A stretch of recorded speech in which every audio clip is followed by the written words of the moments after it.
যখন ছোট ছিলাম তখন নানির বাড়িতে এই শীত সিজনে গেলে নানি প্রায় এই শাকটা রান্না করে খাওয়াতো।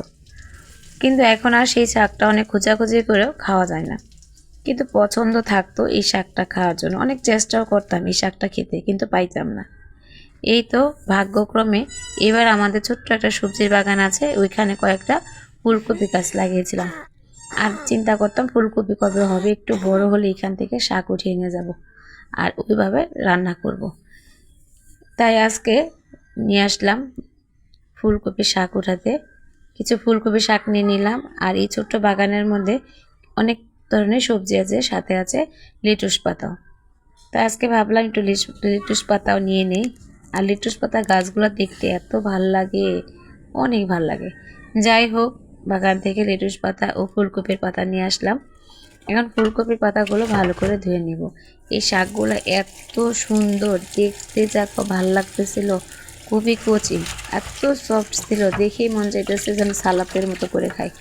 যাই হোক, সুন্দর করে এটা পরিষ্কার করে ধুয়ে নিলাম। এখন কুচি কুচি করে কেটে নেব। আমিও অতটা ভালো কুচি করে করতে পারি না, আমার নানি খুব চিকন করে কাটতে পারতো। যেরকম পারি সেরকম করে নিয়ে নিলাম। আর ফুলকপি ডাঁটাগুলো একটু মোটা মোটা, তাই যতটুকু সম্ভব একেবারে চিকন করে নেওয়ার চেষ্টা করলাম। এই তো কুচি করে কাটা হয়ে গেলে এখন এটার মধ্যে সামান্য একটু লবণ দিয়ে এটা সিদ্ধ করতে দেব। চুলায় এখন ঢেকে দিলাম। ভালো করে সিদ্ধ হয়ে গেলে যখন একটু হালকা হালকা পানি ছেড়ে দেবো, একটু নেড়ে চেড়ে দিয়ে দেবো। এই শাকটা খুব যেটা বেশি সিদ্ধ হয় তাও না, আসলে একটু শক্ত শক্ত থাকে ডাঁটাগুলা। এখন এই তো একটু তেলের মধ্যে শুকনো মরিচ দিয়ে দিলাম, কয়েকটা আস্ত শুকনো মরিচ দিয়ে দিলাম। আর আস্ত শুকনো মরিচগুলো উঠিয়ে নিয়ে নিলাম, আর যেগুলো ছোটো ছোটো টুকরো করেছি সেগুলো রেখে দিলাম। আর আস্ত শুকনো মরিচটা রেখে দিলাম, এটা ভাত দিয়ে খাবো।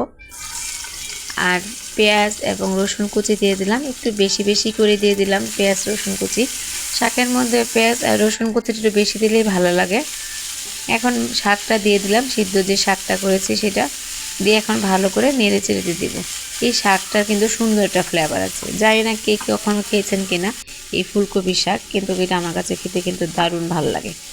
একটু দেখলাম সিদ্ধ হলো কিনা, এখন প্রায় শেষের দিকে ঢাকনাটা ঢেকে রাখলাম। ওই যে ডাঁটাগুলো একটু মোটা মোটা, সেগুলোর জন্য কিন্তু খুব সফট সিদ্ধ হয়ে গেছে। কিন্তু এটা একেবারে দেখতে মনে হচ্ছে যে ডাঁটাগুলো একটু শক্ত শক্ত, কিন্তু খেতে কিন্তু ভাল লাগে। একটু চাবাতে কসকসে একটা শব্দ আসে, খুবই ভাল লাগে। এই তো আমার শাকটা হয়ে গেছে, এখন নামিয়ে নিয়ে নিব।